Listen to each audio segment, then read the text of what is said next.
ថ្មើរนิ่งអូនគេឬនៅស្ងាត់យ៉ាងនេះពីលពើមិនឃើញតបសារអូនមានរឿងអ្វីមែនទេបងនៅឆ្ងាយបារម្ភជីវ៉ាខលទៅអូនច្រើនលើកច្រើនសារគ្មាននាង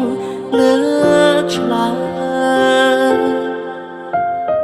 អូនមកវិញឬសម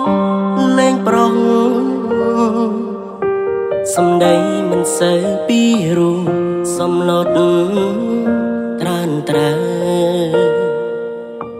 នឹកពេលទើបខលថ្មើរនឹង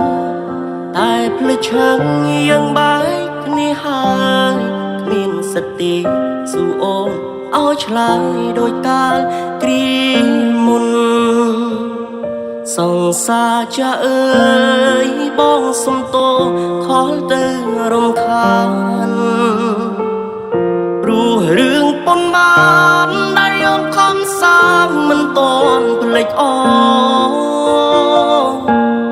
ច្រឡំឆាតប្រាប់ថានៅនឹកច្រឡំឆាតប្រាប់ថានៅស្មោះទាំងការពិតបងអ្នកគិតខំម្នាក់ឯងរហូតសង្សារចាអើយប្រាប់អ្នកថ្មីអូនថាបងសុំទោសកុំហោលើកនេះបងតែជ្រុលជ្រួទៅលើជីវ៉ាបងសារភាពថាបងស្រវាមបងសារភាពថាបងញ៉ាំស្រាតែពេលនេះចង់ប្រាំអូនថាបងនឹកអូនណាស់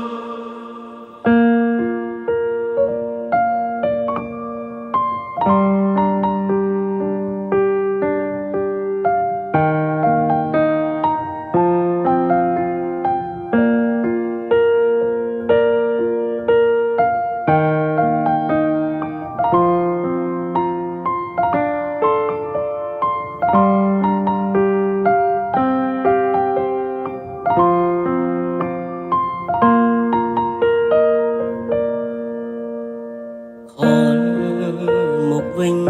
ឬសមលេងប្រុងសំដីមិនសូវពីរូបសំឡុត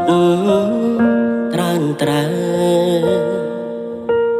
នឹកពេលទើបខលថ្មើរនឹងតែភ្លេចឆឹងយ៉ាងបែកគ្នាហើយគ្មានសតិស៊ូអូនឲ្យឆ្លើយដោយកាលគ្រាមុន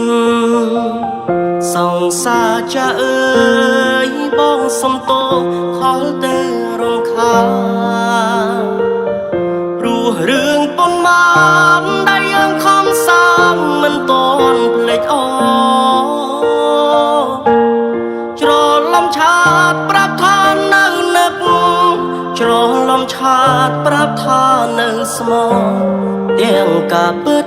បងអ្នកគិតខំម្នាក់ឯងរហូតសង្សារចាអើយប្រាប់អ្នកថ្មីអូនថាបងសុំទោសកុំហោះលើកនេះបងតែជ្រុលជ្រួទៅលើជីវ៉ាបងសារភាពថាបងស្រវាងបងសារភាពថាបងញ៉ាំស្រាតែពេលនេះចង់ប្រាំអូនថាបងនឹកអូនណាស់